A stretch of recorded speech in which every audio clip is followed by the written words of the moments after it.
83,000 शौनकादिक संत सुत जी महाराज से पूछते हैं, हमने सुना है कि भगवान शंकर जी के ऊपर शमी भी चढ़ती है और मंदार भी चढ़ता है। शमी भी शिव जी पर क्यों चढ़ती है और मंदार भी शंकर जी पर क्यों प्रिय है शंकर जी को शमी मंदार? बोले शमी और मंदार इन दोनों का विवाह हो गया था।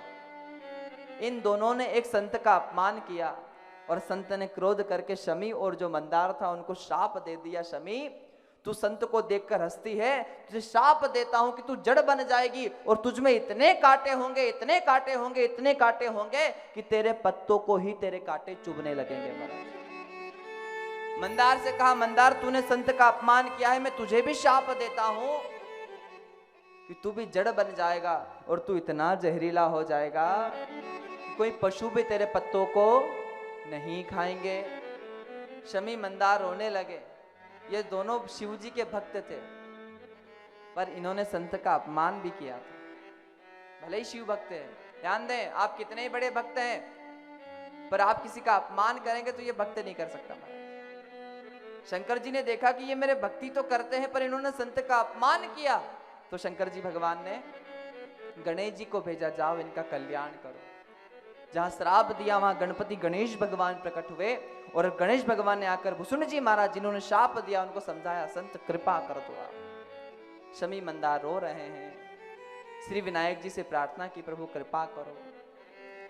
गणेश जी भगवान ने कहा, मंदार तूने संत का अपमान किया है, पर तू शिव भक्त है, मैं तुझ पर कृपा करता हूं। आज शिव जी आते पर तूने संत अपमान किया, इसलिए मुझे भेजा। तू जहरीला तो होगा और तू जड़ भी होगा, पर सबसे अधिक प्रिय शंकर जी को किसी के फूल होंगे तो मंदार तेरे ही फूल प्रिय होंगे। मंदार क्या होता है? आंख, आंकड़ा। मालवा में क्या बोलते हैं? आंकड़ा।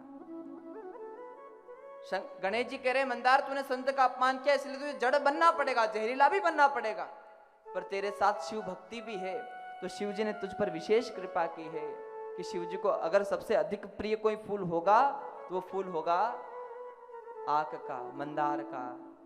और कहा है वास्तुशास्त्र में भी, गणेश जी ने दूसरा वरदान किया, आंख तू चिंता मत कर, तेरे जड़ में मेरा वास होगा। कौन कह रहे हैं? गणेश भगवान कह रहे हैं, तेरे जड़ में मेरा वास होगा। और आप देखना, जो आंकड़ा, जो आंख श्वेत होता है, सफेद आंकड़ा होता है, उसके मूल में, उसकी जड़ में गणेश का वास होता है।